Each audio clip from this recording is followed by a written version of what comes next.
Bonjour les amis et bienvenue dans un nouvel épisode de notre podcast.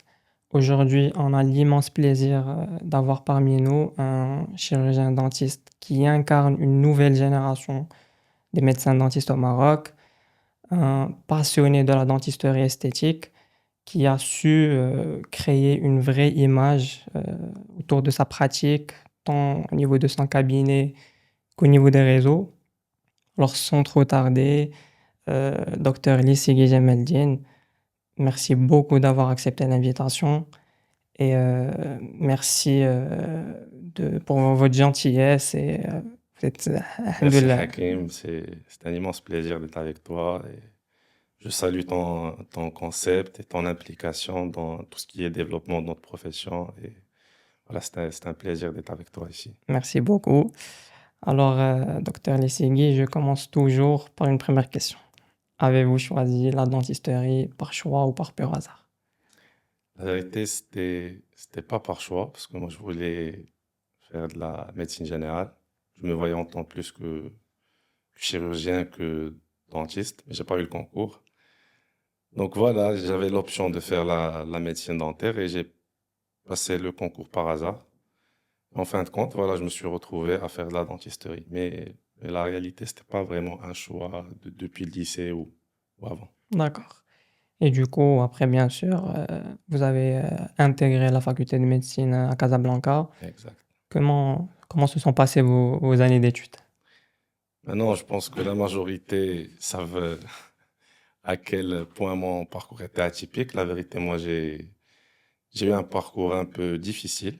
C'était pas fluide comme cursus universitaire. Donc, j'ai dû refaire, je pense, 2 ou 3 ans. J'étais pas l'étudiant exemplaire.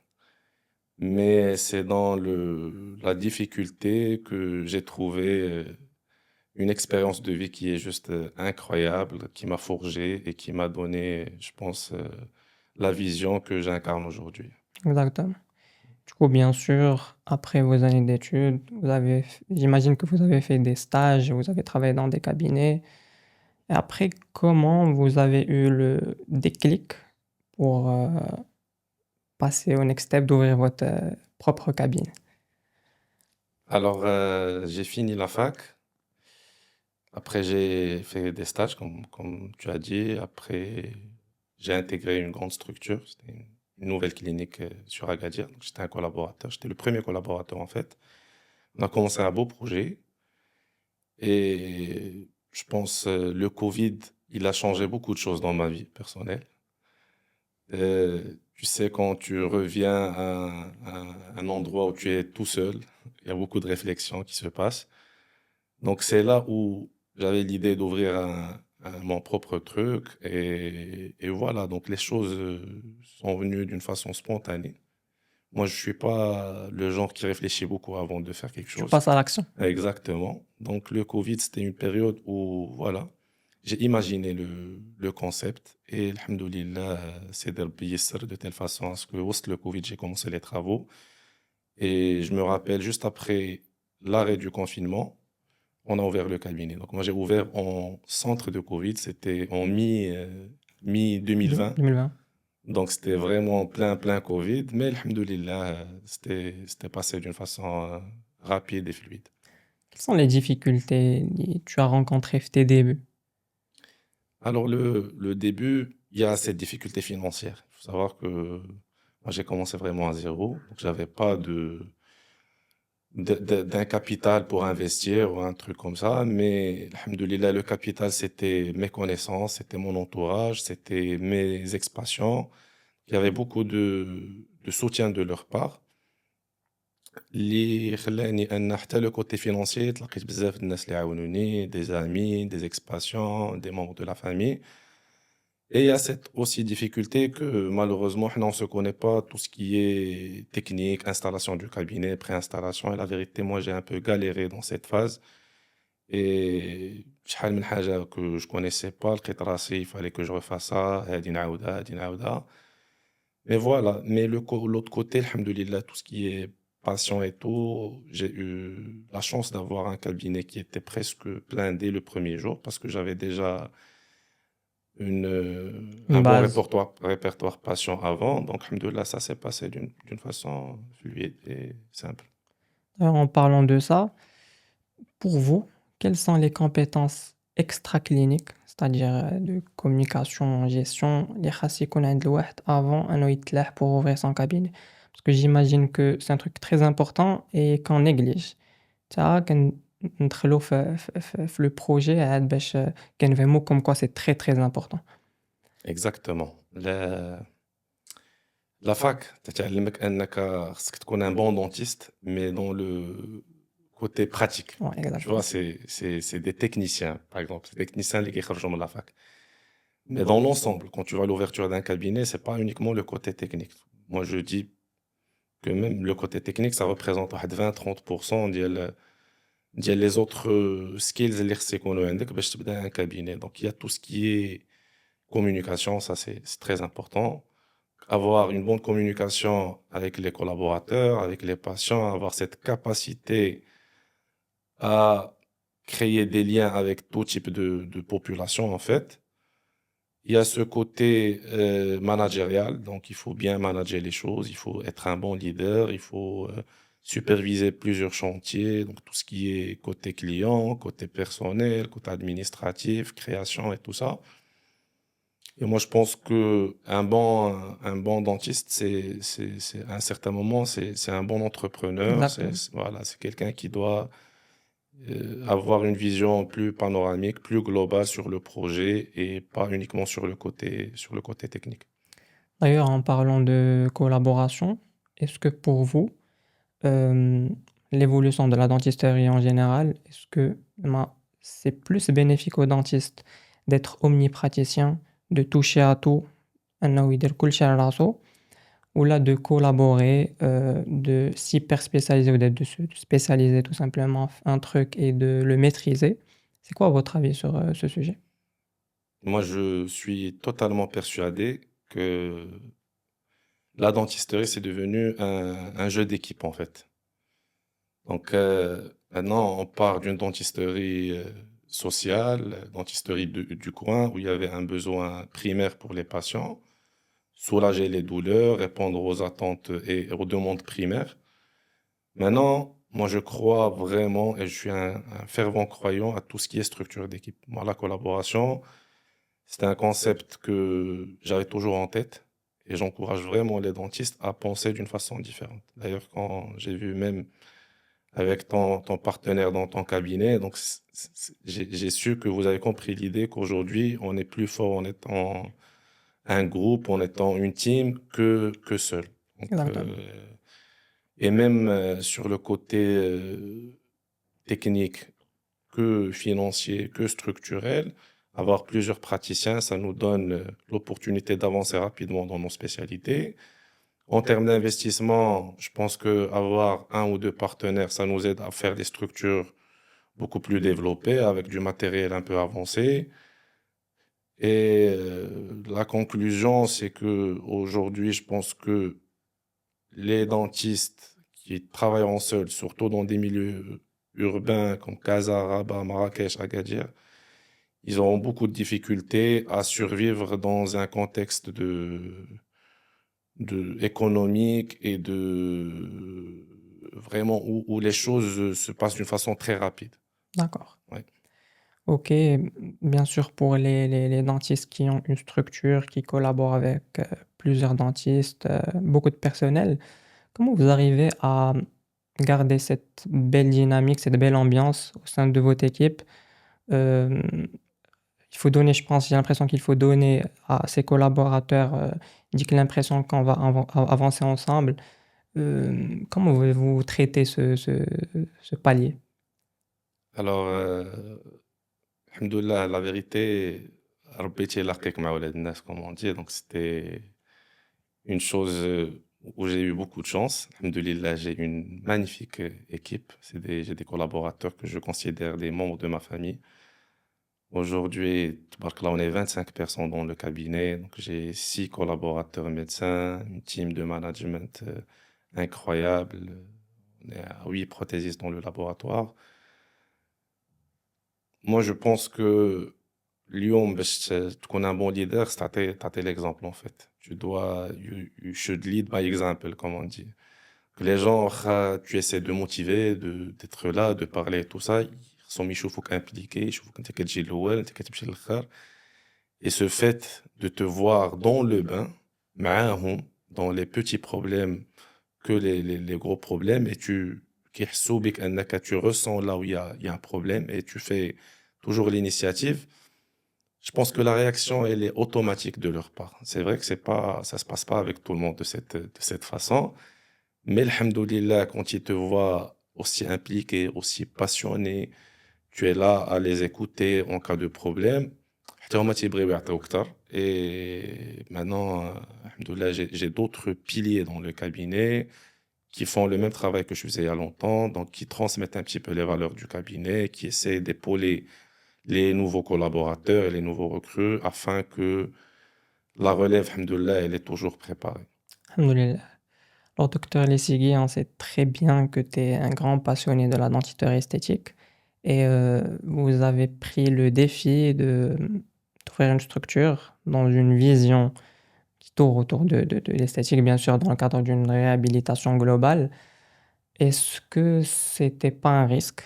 Et com- comment vous avez eu le courage de faire ça? Alors, c'était un risque surtout parce que c'était sur une ville comme une ville d'Agadir. Parce que à Casa, je pense que les gens maintenant, ils ont conscience de ces concepts de dentisterie axés sur plan de traitement, des dentistes spécialisés, surtout en paro-implanto, par exemple. On a des structures spécialisées paro-implanto. Mais faire ça dans une ville où il y avait personne avant qui faisait le même concept, c'était un peu difficile. Et je me rappelle très bien, les premiers jours, il y avait des patients qui ramenaient leur enfant au cabinet. Quand je leur disais, je suis désolé, je ne fais pas d'enfant, c'était بحال رديتي le patient. Donc, il y avait toujours Mais je pense que حنا جينا في واحد la période, surtout après la phase tout ce qui est réseaux sociaux, tout ce qui est cette révolution d'esthétique dans le monde. اللي خلاتني نقول باللي aujourd'hui le grand chantier c'est de faire de la dentisterie esthétique mais evidence-based qui est éthique, qui est basée sur des fondements solides, sur de la science, sur des plans de traitement qui sont raisonnés d'une façon vraiment très très pointue. Mais alhamdoulilah, les gens ils ont adhéré à cette vision. Et nous dans le cabinet on fait pas que la dentisterie esthétique mais c'est Bien sûr. notre signature en fait. On travaille toujours sur des plans de traitement. Et le fait d'avoir des prothésistes et un laboratoire à côté, تيخلي باللي la vision elle est beaucoup plus cernée. Tu as tout ce qui se passe entre le patient et les médecins se transmet directement au prothésiste. Le fait d'avoir cette structure un peu pluridisciplinaire avec plusieurs intervenants, ça a laissé à ce que les gens ils ont adhéré rapidement à l'idée que là c'est le place to be, c'est the place to be pour faire des réhabilitations esthétiques. Exactement. Mais du coup, pour un jeune dentiste, par exemple, qui veut se lancer dans la dentisterie esthétique, quels sont les critères qu'il doit avoir tant au niveau pratique que la personnalité ديالو, l'équipe كيفاش خصها تكون, c'est quoi les moyens اللي خاص يكون عنده pour faire ça? Vous en pensez quoi? Alors la différence entre la dentisterie esthétique et la dentisterie en général, c'est le type de patient en fait. Le patient litigé dans le cabinet pour faire une réhabilitation esthétique, c'est un patient litigé وهز معاه des années ديال الحشمه des années ديال الثقه في النفس اللي ما كايناش vraiment parfois même الناس كيضحكوا عليه parfois tu vois ce que je veux dire, c'est des patients avec une charge émotionnelle qui est juste incroyable. Et moi à chaque fois que je reçois un patient avec un شوف في عينيه تنعرف باللي il veut me raconter une histoire. Donc il y a cette notion d'écoute. Il faut savoir bien écouter son patient. Et juste le fait de bien écouter et de bien recevoir le patient, crois-moi, ça le soulage. Tu vois que moi, je dis toujours que 50% de la réussite d'un plan de traitement, c'est le jour de la consultation. Donc, savoir écouter, savoir analyser, parce que le côté objectif, on le sait tous, mais quand on passe au côté subjectif, là vraiment, c'est la jungle. C'est un côté qui est très flou. C'est pour ça que analyser son patient, l'écouter, savoir ses attentes exactes, savoir le truc qui va changer tout et qui va lui donner vraiment ce résultat qu'il cherche, des trucs qui sont importants. De deux, savoir collaborer. Parce que la dentisterie esthétique, c'est un jeu d'équipe. On a des cas dans le cabinet, par exemple, où il y avait 4 médecins, 5 médecins qui ont touché au patient. Tu as l'omnipraticien qui a fait l'endo et les soins, l'ortho qui a fait, par exemple, un cas d'alignement, tu as l'implanto qui a fait des greffes, des implants, machin, tu as moi qui a fait la partie prosto-esthétique, tu as le prothésiste, il y a le céramiste et le CAD-CAMiste, le designer, tu vois. Tu as 5, 6, 7 personnes. Donc, il faut vraiment être un chef d'orchestre afin de poser un plan de traitement qui est adapté. Parce que parfois, tu perds le plan de traitement juste entre deux intervenants. Et de trois, il faut être un bon communicateur. Il faut savoir vendre. Il faut savoir donner de la confiance à son patient. Il faut savoir surtout faire vivre une belle expérience à son patient. Parce que c'est un patient qui vient pas pour un besoin primaire, si on veut dire ça, Ah, c'est un mais peu c'est un un luxe. patient, voilà, qui cherche de la reconnaissance, de l'estime, de la confiance en soi. Donc, c'est de notre rôle de lui donner ce qu'il cherche, en fait. Exactement. Alors, docteur Lessigi, pour les jeunes installés, je pense que le truc le plus difficile, c'est le recrutement des patients. Maintenant, pour vous, quelles sont les solutions qu'on peut intégrer ou l'NTPO pour justement pouvoir recruter beaucoup de patients, agrandir sa clientèle, de jouer sur son image de marque personnelle. Il faut savoir être patient, très patient. Parce que si on veut avoir une communauté, une clientèle, une patientèle qui est solide et qui est durable, il faut être patient. Moi, je vois beaucoup de nouveaux dentistes, de jeunes dentistes, C'est le qui panier. sont un peu dans le rush. Et ça, c'est risqué, tu vois. Parce que je m'obrite les patients parfois, Ouais. كتخسر كلشي. أول حاجة, le meilleur moyen de recruter, c'est ton travail clinique. Ton travail parle de toi. Crois-moi, si tu es un dentiste, اللي متبع 5 ans, 10 ans, 15 ans, عند des dentistes وجا عندك, il a ressenti une différence.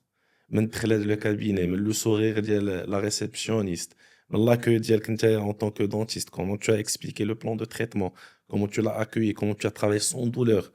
Et quand tu as fini, tu lui as réexpliqué ce que tu as fait. Après le service après-vente et tout ça, c'est des choses vraiment, elles sont suffisantes pour avoir une base de clientèle qui est vraiment solide et ancrée. De deux, il faut se différencier. Aujourd'hui, on est dans un contexte de concurrence où le design du cabinet change, la communication externe, tout ce qui est réseaux sociaux, la communication du médecin, le produit que tu fais au patient, comment tu expliques tout ça. Il faut se différencier. Moi, je pense que aujourd'hui, dans cette ère de branding et de marketing, il faut avoir sa touche personnelle et sa signature. De trois, la communication sur les réseaux sociaux, c'est quelque chose de très important. Sauf que c'est une arme à double tranchant. Ça veut dire que si tu fais un bon travail, que ce soit un travail de communication et de présence sur les réseaux, qu'un travail technique que tu postes sur tes réalisations que tu postes, ça va être un vrai boost pour recruter des patients. Et ça peut être l'inverse.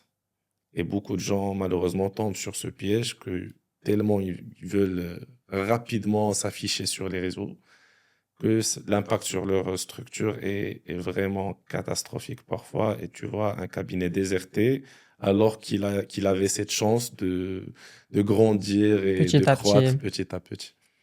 Voilà. J'ai l'impression que la présence des médecins en général dans les réseaux sociaux, c'est un gros tabou, c'est un grand tabou. Euh, ils le voient d'une mauvaise manière, alors que je vois pas le mal à mettre en valeur son travail, أننا نبينو داكشي اللي كنديرو. C'est bénéfique tant pour les médecins que pour les patients. شنو كيبان لك في هاد le sujet؟ C'était un grand tabou. Parce qu'il y a juste 6 ans, 7 ans, là où j'ai commencé à être présent sur les Là, c'était réseaux, vraiment un c'était grand un tabou. grand tabou. دابا Donc moi, شوية. je pense que حنا وجدنا لكم شوية الطريق وسمعنا الهضرة على ود les futures générations qui vont venir. Mais moi, je pense que c'est tout simplement un petit conflit générationnel. Tu vois que حنا يلا فاش يلا بانوا لي ريزو بان التليفون سمارت كنتي في الدار الوالد حط التليفون دابا كتلقاه اكثر منك في التليفون. adaptable. Donc je pense que c'est vrai que les choses se sont accélérées d'une façon incroyable. Et un dentiste qui a travaillé pendant 20 ans et qui se trouve dans un contexte où les réseaux sociaux sont devenus la vitrine du cabinet dentaire, ça dérange un petit peu. Mais être un tabou, ça dépend dans quel contexte. Tu vois ce que je veux dire? Et ça peut être une bonne chose pour un dentiste qui est passionné, qui est dans l'éthique, qui est dans le respect du patient, dans le respect de sa profession, comme ça peut être une mauvaise facette de la dentisterie quand on voit que aller too much dans le marketing, ça peut un petit peu impacter l'image noble de notre profession. Donc il faut toujours garder cet équilibre entre la bonne communication, la bonne présence, le respect de la profession et de l'éthique et le respect des confrères et que ça ne soit pas juste une arme d'une concurrence déloyale Malsaine. avec, voilà, exactement. En parlant d'éthique, quelles sont les limites éthiques à ne pas dépasser? Parce que j'ai l'impression que on parle d'éthique, mais شنو هما les limites؟ شنو خاصنا نديرو ما خاصناش نديرو؟ Alors l'éthique, ça réside surtout dans le process. Parce que maintenant, les gens, ils croient que l'objectif, c'est d'avoir cette belle photo après, pour la mettre avec la photo d'avant et faire ce comparatif d'avant-après. Et pour arriver à ce résultat, il y a 1000 chemins, tu vois. Et le chemin le plus éthique, c'est pas forcément le plus facile.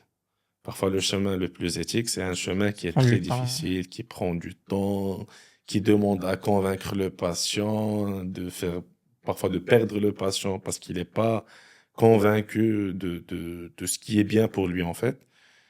Et le process, normalement, je توصل à un résultat, tu as plusieurs éléments que tu dois gérer, en fait. Tu dois gérer le côté temps, le côté financier, la relation avec le patient, la relation avec le collaborateur.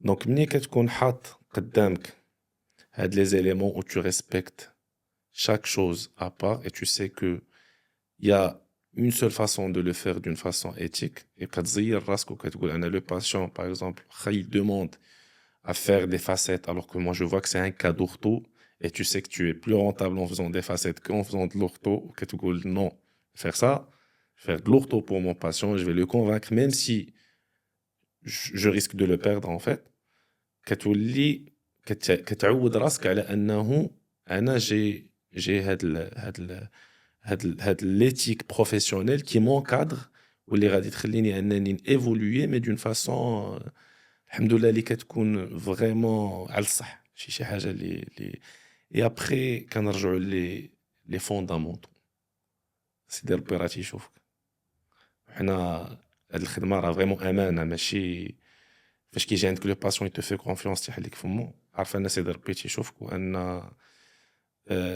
حتى الرسول صلى الله عليه وسلم قال لك ان الله يحب اذا عمل احدكم عملا ان يتقنه والاتقان ماشي غير في النتيجه طريقه العمل قبل ما يكون في النتيجه لو ريسبي ديال الناس اللي معاك في لو كابيني يفوك تو ديما تنقولها لهم حتى في لي كونفيرونس ولا هذا تنقول راه ديك لاسيستونت اللي معاك راه كتشوف الا جات عندك ابري 2 3 4 قالت لك دكتور راه الوالده غتجي تصاوب سنانها والان نصاوب لي سناني عرف راسك Tu في fais du bon travail. الا شفتي لاسيستونت عمرها ما جابت لك باسيون عمرها عارف راسك راه Et moi, ça me fait plaisir. Parfois, quand je vois des patients avec qui j'ai le cabinet, dans le formulaire ou l'américain solo, que tu es adressé par quelqu'un, il me dit par ton assistante personnelle sur Forte, Je sais vraiment que c'est ce qu'on fait, Alhamdoulilah, alhamdoulilah, c'est du que bon c'est, travail. voilà, exactement.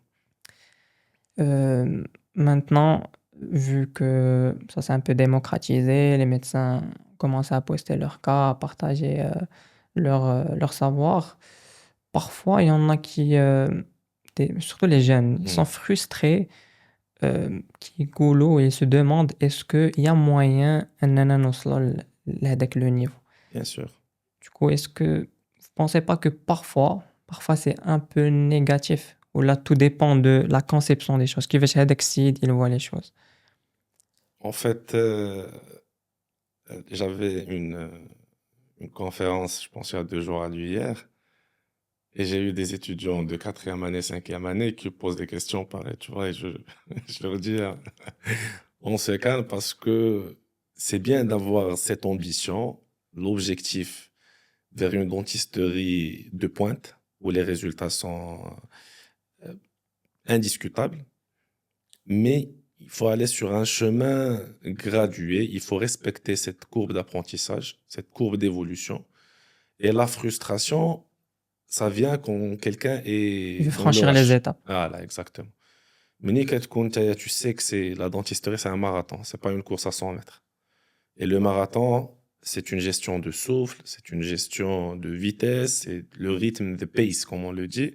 Et puis, je l'ai نجري في الأول تعطي كل دغيا. شيء في الأولى Exactement. توقف. Donc, à de la frustration, je pense que c'est aussi de notre rôle de sensibiliser les jeunes, que l'objectif, c'est pas une belle réalisation, mais c'est de créer un cabinet et un business autour d'une dentisterie de pointe, scientifiquement evidence-based, et que le jour où ça viendra, ça va être quelque chose que vous pourriez refaire et reproduire, et non pas un jeu d'hasard. Parfois, ça, هذه صدقات 4 ما صدقوش هذه صدقات où tu restes dans la frustration pendant toute ta vie. Voilà. Exactement. Alors, on voit très bien que vous animez plusieurs formations, plusieurs conférences. Hem, Comment vous avez franchi ce cap et quelle est l'idée de passer à cette étape? Alors, c'était par hasard, la vérité, mais moi, alhamdoulilah, après la fac, j'ai fait des stages où j'ai appris beaucoup de choses, où j'ai appris une chose qui est primordiale, c'est que il faut documenter ces cas avec un protocole bien établi de A à Z. Alhamdoulilah, je suis fier aujourd'hui que tous mes cas, littéralement tous mes patients, j'ai leur documentation et présentation de A à Z. Elles sont au nombre de milliers maintenant. Et j'ai Alhamdoulilah. un patient qui vient me voir après 5 6 ans, il me dit, Tata, j'ouvre ses photos. Et lui, je sais que il y a un respect immédiat envers ma personne et ma structure parce qu'il se dit que هاد الناس عارفين شنو كيديروا. Et le fait de documenter toutes les steps, toutes les étapes, de A à Z, ça m'a donné واحد la bibliothèque ديالي personnelle, ديال les cas et ديال le workflow, en fait. Parce que quand tu veux faire des formations, des conférences, tu postes pas des avant-après. Tu postes ton workflow et ton Exactement, le protocole. process.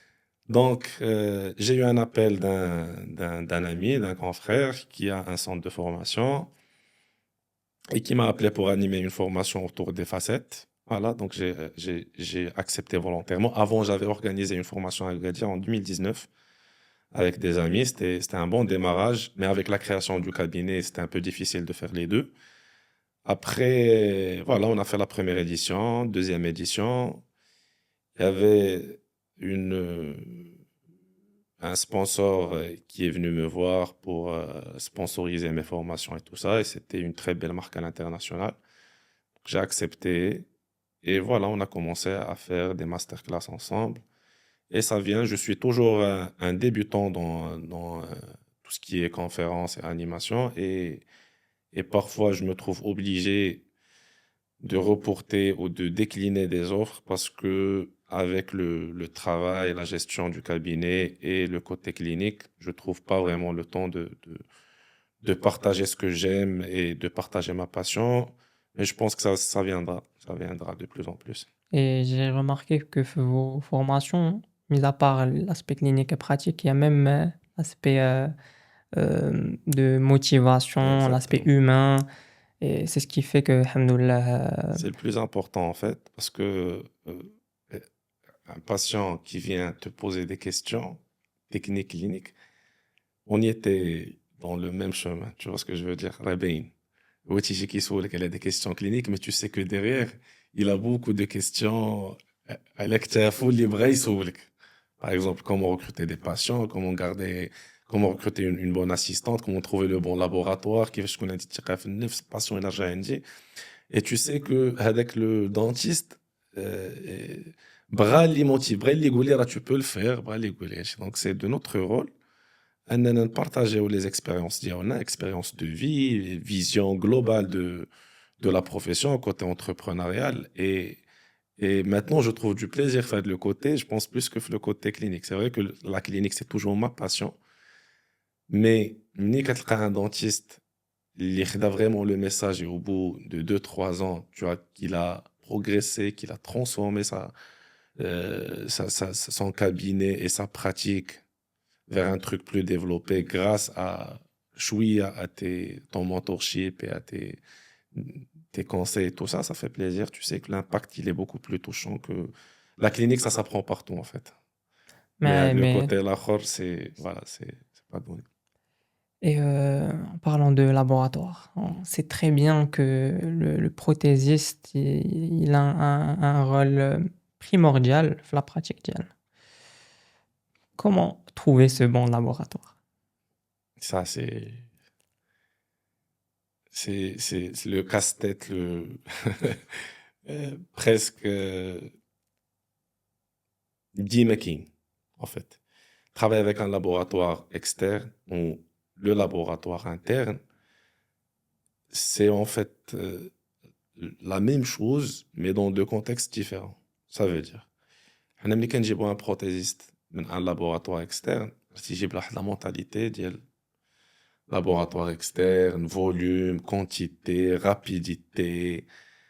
Et ملي كنجيو كنحطوه في un contexte où il y a vraiment واحد la demande, واحد l'exigence esthétique et fonctionnelle, واحد l'adaptation qui doit être parfaite. هذاك le prothésiste, parfois tu as quelqu'un qui joue le jeu, il est rapidement, tu fais le concept, ou tu as des prothésistes malheureusement Prend les du temps à s'adapter.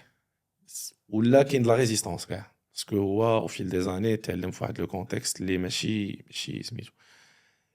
Alhamdoulilah, j'ai une magnifique équipe de prothésistes. Et ce qui me fait plaisir aujourd'hui, j'ai eu des prothésistes de l'école, l'Indie. Et maintenant, ils font des travaux qui sont juste incroyables. Parce qu'il y a un programme de formation qui est continu, qui est l'échange entre les dentistes, les prothésistes, qui est toujours imminent. Et surtout que, في الأول, j'avais toujours l'habitude de travailler avec des prothésistes expérimentés. C'était des prothésistes qui ont eu beaucoup d'années d'expertise et tout ça. Et il y a pas mal de temps, la vérité, j'ai changé ma voie vers la formation et vers euh, la création d'une structure. Les ratatouilles des prothésistes au Maghreb. Maintenant, j'ai un challenge personnel de faire de mon maximum, de développer le côté prothèse, de développer des céramistes de pointe, des 4 camistes de haute qualité, et de faire développer le concept le laboratoire, باش يولي vraiment aligné مع la vitesse باش غادي la dentisterie. C'est pas donné, c'est pas simple. Travail de tous les jours. Mais alhamdoulilah, je vois les fruits de maintenant 3 ans de travail. Je vois vraiment les fruits. Et maintenant, j'ai des prothésistes qui ont ouvert leur structure. Ou تبارك الله الله راه خدامين مزيان. J'ai une belle équipe en interne. On essaie de développer, de challenger ريوسنا باش اننا نمشيو في واحد le service ديال le laboratoire qui est vraiment très impactant par rapport le service du cabinet. Exactement. Là, on va passer à un autre palier.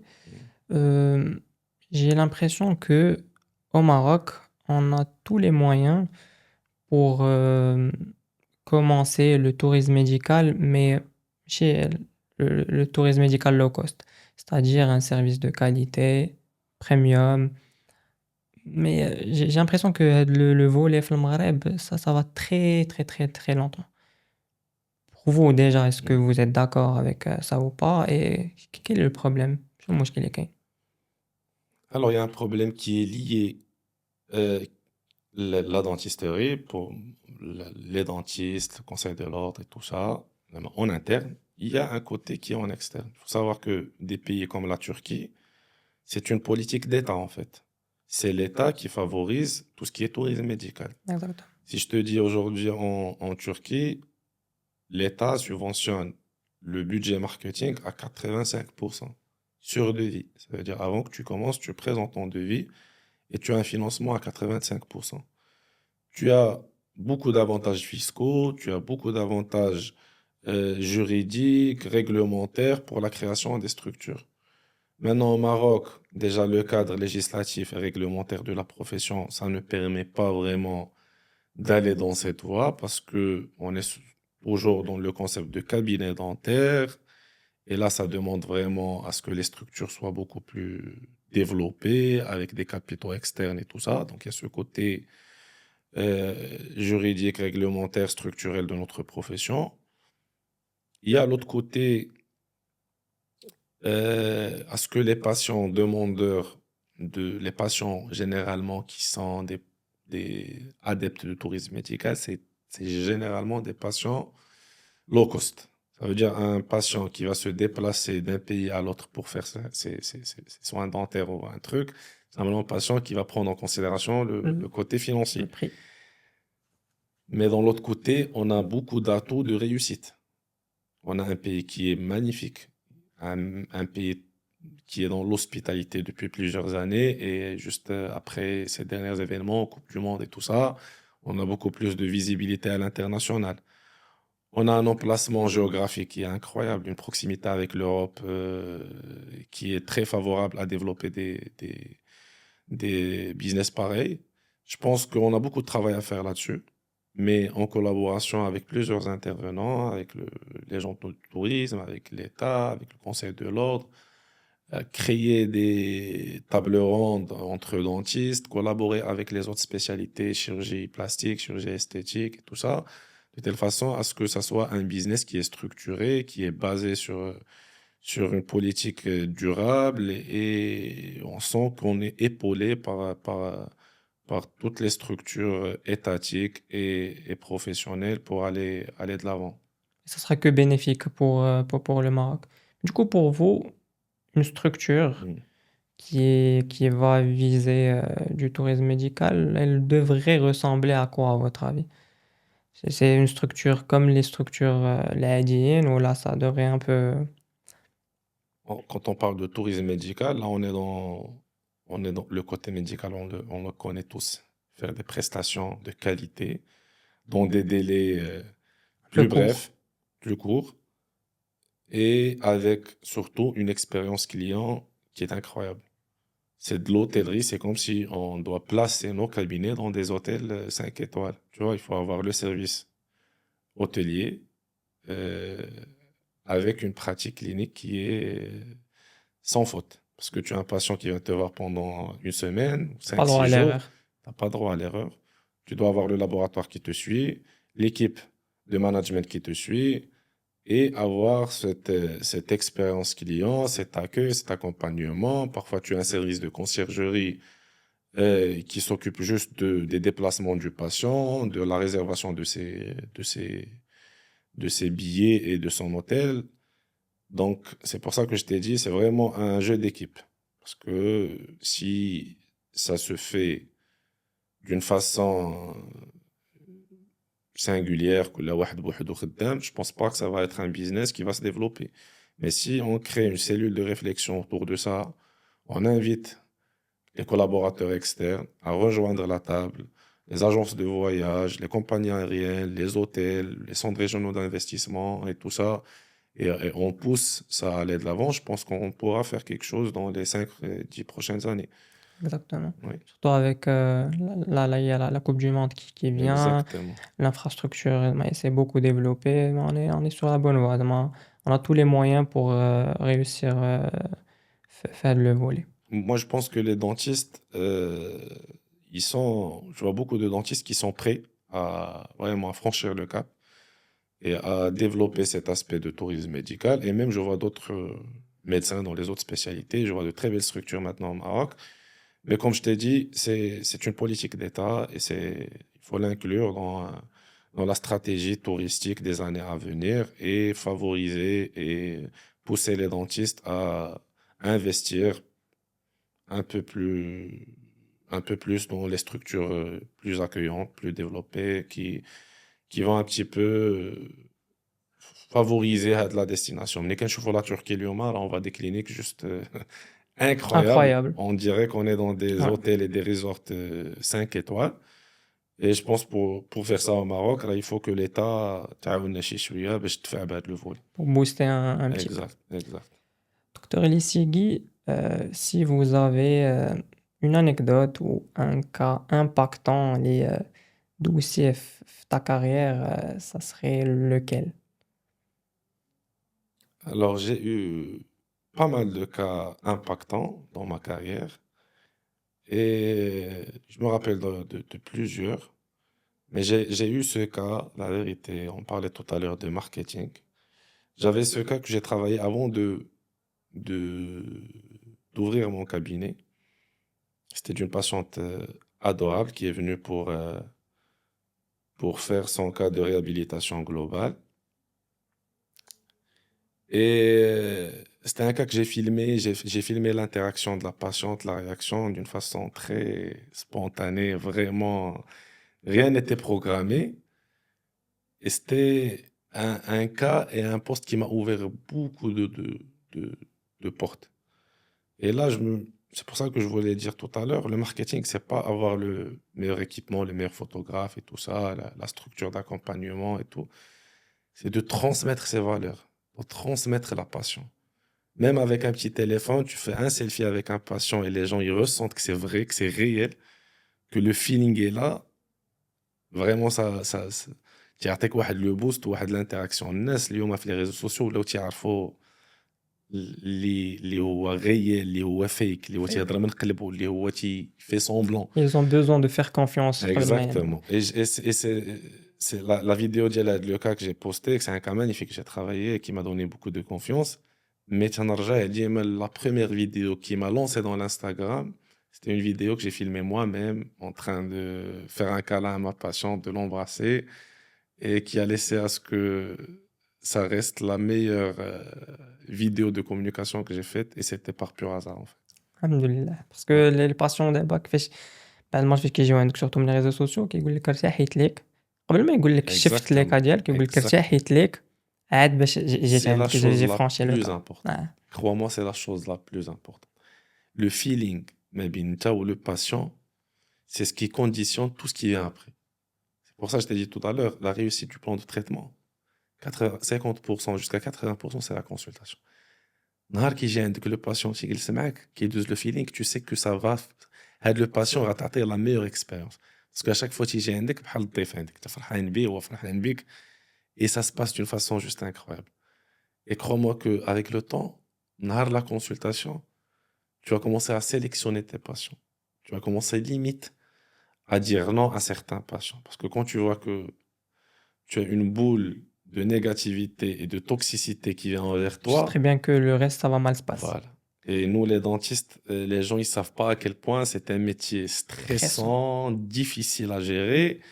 وإلا جا عندك بلي زوند نيجاتيف راه كتعرف ان ساعه بعد المرات مع الباسيون راه بحال عام. عام. Alors qu'un patient تقدر دوز معاه 3-4 heures de travail continu et tu as Et ça passe l'impression que très bien, voilà, ça se passe très bien. exact. Alors, docteur Lissiki, quels sont vos objectifs d'ici les 10 années qui suivent, Inch'Allah? Alors la vérité, j'ai pas mal d'objectifs et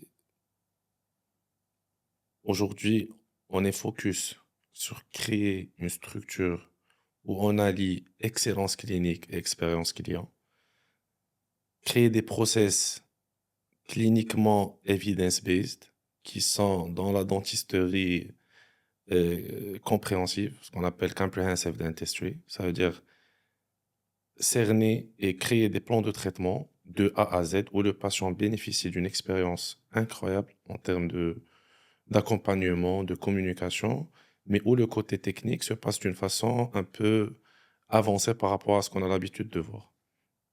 Aujourd'hui, je vois toujours qu'il y a pas mal de patients qui galèrent dans des plans de traitement qui sont étalés dans le temps, parfois infinis. Tu as un patient qui commence parfois et il n'a pas terminé au bout de 3 4 ans son plan de traitement. Donc, on a créé cette cellule de réflexion, cet audit médical qui nous sert à ce qu'on contrôle chaque étape du plan de traitement. Donc, et faire généraliser ça à tous les collaborateurs, c'est pas, c'est pas aussi facile Pas que ce que l'on évident, c'est croit, pas évident. surtout avec des dentistes jeunes, passionnés certes, mais jeunes et avec une expérience un peu modérée. De deux, j'essaie d'avoir un management qui est à l'horizontale des structures où le côté managérial est équivalent au côté médical et équivalent au côté technique au niveau de laboratoire. اليوم في الكابيني الحمد لله عندنا un médecin بحالو بحال un prothésiste بحالو بحال un manager بحالو بحال et ce concept de start-up dentaire, c'est un concept qui est nouveau, qui est un peu difficile à instaurer. Mais quand tu as des collaborateurs qui croient à l'idée, alhamdoulilah, ça fait à ce que les choses se développent d'une façon plus simple et plus rapide. Et en fin de compte, on aimerait bien avoir notre impact dans la profession. Aujourd'hui, on sait très bien que la dentisterie change et changera d'une façon accélérée, max. Et je sais que il viendra un moment où il y aura des capitaux externes dans notre profession. On a vu le modèle Acdital. Actital, où du jour au lendemain, il y avait la clinique, c'est Actital, et les autres, c'est tous pareil. Donc, on veut favoriser ce côté business dans la profession où on est les meneurs du jeu. On est, nous, les dentistes, qui doivent vraiment avoir les règles du jeu et non pas des investisseurs tierces qui, demain ou après-demain, ils viendront et changeront tous les aspects de notre profession. Exactement. Il faut que tu connaisses le domaine et que si il y aura un jour des investisseurs dans notre profession, la priorité, c'est aux dentistes. Donc, c'est nous qui devons toujours garder le contrôle et protéger notre profession à ce qu'elle développe, oui, d'une façon internationale et tout ça, mais نخليو هاد l'image Les meneurs, éthique ça ou doit هاد être les exact, dentistes. exactement. Et vous pensez quoi du futur de la dentisterie au Maroc? Wesh, on est sur la bonne voie, ou là, il y a Moi, encore beaucoup de travail à faire. ce que je pense que les 5 10 prochaines années, il y aura une transformation incroyable. On est passé de 100 120 lauréats par an et nous allons passer à presque 3000 lauréats par an dans 10 ans. Le nombre de dentistes qui existaient au Maroc depuis les années 60 jusqu'aux années 2020, on aura le même nombre pratiquement. On est 6000, 6500 dentistes. Maximum. Et imagine, nous aurons 6000 autres dentistes dans 5 ans ou là 10 ans. Et tu peux imaginer qu'avoir cette croissance exponentielle, l'offre qui va dépasser la demande, surtout dans des milieux comme Casa, Ouais. comme Marrakech, Rabat, Agadir, surtout l'axe Casa-Qnet, Rabat. هذيك l'image اللي كانت عند الناس ديال le dentiste, c'est quelqu'un qui va faire sa richesse d'une façon sans effort. معك حق. كتمشي. Le dentiste qui va galérer pour avoir un salaire je sais pas, de n'importe quelle autre profession, qui va investir, créer sa structure, recruter du monde pour avoir en fin du mois, yallah, يخلص les charges ديالو. Je pense que le moment فين حنا كاينين, il est crucial pour la profession. Il faut vraiment s'asseoir. Il faut que les gens qui gèrent notre profession s'assoient avec les jeunes, avec les différents intervenants afin de créer le climat qui est favorable à des structures de groupe, à ce que nous, on développe notre profession. L'État, l'État est en train de mettre en place des projets de loi concernant le médical, le pharmaceutique, le côté dentaire, l'esthétique et tout ça. Ça n'implique pas vraiment les acteurs du métier. Donc, dans 5-10 ans, il faut favoriser les structures de groupe. Ça, c'est sûr. Primordial. Exactement. Il faut aller dans des structures plus grandes, plus accueillantes, avec pluridisciplinaires. اليوم le patient ما كيبقاش يجي عندك ونمشي ندير راديو هنايا ونمشي نحيد السنانه ونرجع عندك. Il veut se faire يجي كل soigner, شيء عندك. avoir une prise en charge globale dans la même structure. Il faut s'allier et vraiment s'armer باش اننا نهار يدخلوا des capitaux externes, يدخلوا des investisseurs externes la profession, نكونوا à part égale. Tu vois, on s'assoit dans la même table et on défend notre profession en tant que passionné, en tant que professionnel. Et trois, je pense que la communication, comme قلتي, ça va être le game changer. Aujourd'hui, un dentiste qui est très bien cliniquement, s'il n'a pas ces atouts de communication, je ne pense pas qu'il travaillera comme s'il avait ouvert il y a 30 ou 25 ans. Maintenant, le côté clinique, oui, c'est important, surtout dans le long terme, Mais il n'est pas suffisant. et il n'est pas du tout suffisant. Exactement. Pas du tout suffisant. Voilà. Alors, je finis par une dernière question. Si vous avez à donner un conseil aux jeunes dentistes, jeunes étudiants, ça serait lequel ou lesquels? Alors, le premier conseil, c'est d'aimer ce qu'on fait.